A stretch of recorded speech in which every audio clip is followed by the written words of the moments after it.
Bonjour à tous, je suis très heureux de vous retrouver ce jour pour ce numéro de la parole pour aujourd'hui qui est tiré de l'épître de Saint Jacques, chapitre 4, verset 7, que je prends plaisir de vous lire. Soumettez-vous donc à Dieu, résistez au diable et il s'enfuira loin de vous. Amen.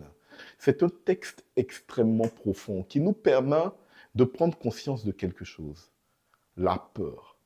Le Seigneur, au travers de Jacques, nous dit, soumettez-vous à Dieu, résistez au diable et il fuira loin de vous.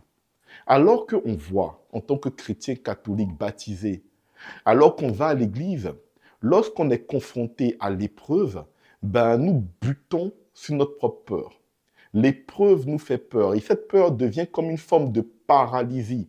On est paralysé devant la situation que nous vivons. Au lieu d'exprimer la foi pour laquelle nous avons été baptisés, pour laquelle nous vivons en tant que chrétiens, non. En fait, nous sommes paralysés par notre peur et l'ennemi utilise cela pour nous empêcher d'avancer dans notre vie chrétienne et nous tournons en rond. Aujourd'hui, grâce à ce test, vous allez comprendre comment, en tant que chrétien, on peut combattre nos peurs et être victorieux de toutes les épreuves qui sont sur notre chemin en tant que chrétien.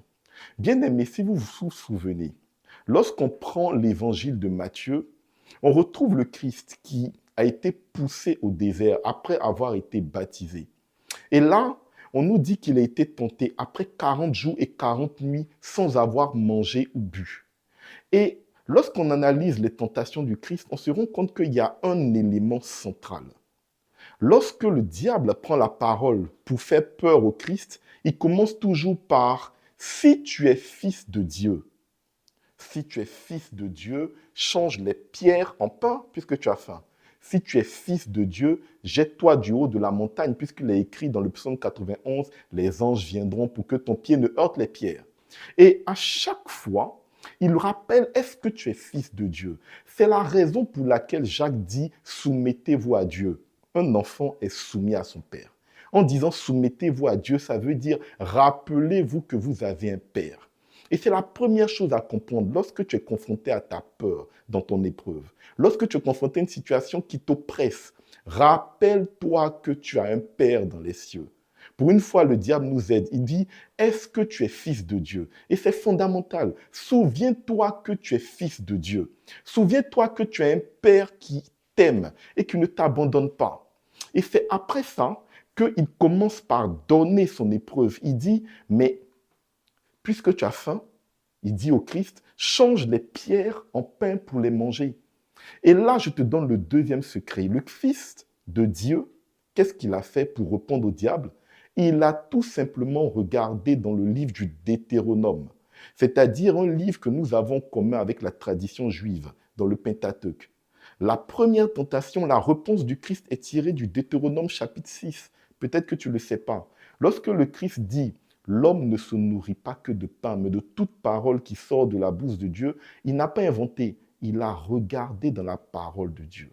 Voilà pourquoi l'évangéliste Jacques nous dit « Soumettez-vous à Dieu et résistez au diable ». Mais comment faire pour résister au diable? Mais c'est avec la parole de Dieu. Comme Saint Paul le dit, le glaive du Saint-Esprit. Tu ne vas pas te résister au diable avec les paroles qui viennent de toi-même.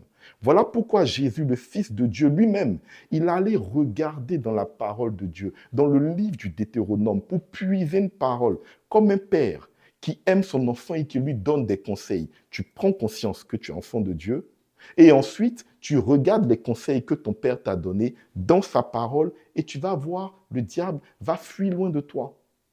Soumettez-vous à Dieu, résistez au diable avec la parole de Dieu.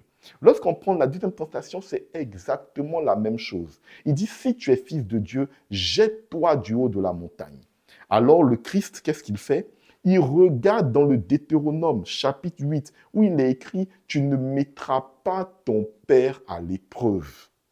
Et il utilise la parole de Dieu pour résister au diable. Et on voit qu'après, il fuit loin de lui. Bien-aimé, lorsque tu es confronté à une situation qui te fait peur, et dans la vie chrétienne, nous traversons tous des épreuves qui nous font peur. Souviens-toi que tu as un Père dans le ciel. Souviens-toi que tu n'es pas un orphelin.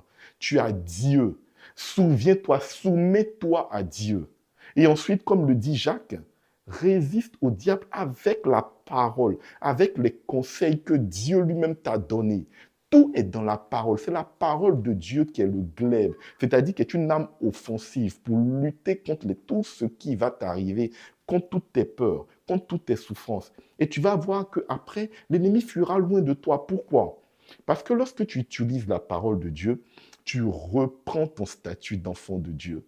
Et lui, il reprend le statut qu'il n'a jamais oublié, c'est qu'il est un ange déchu. Tu es au-dessus, il est en dessous. Et là, il ne peut que fuir. Bien-aimé, parce que l'on ne se nourrit pas que de pain, mais de toute parole qui sort de la bouche de Dieu. J'espère, aujourd'hui, tu vas apporter quelque chose pour ta vie spirituelle. Je te remercie. Passe une excellente journée. Amen.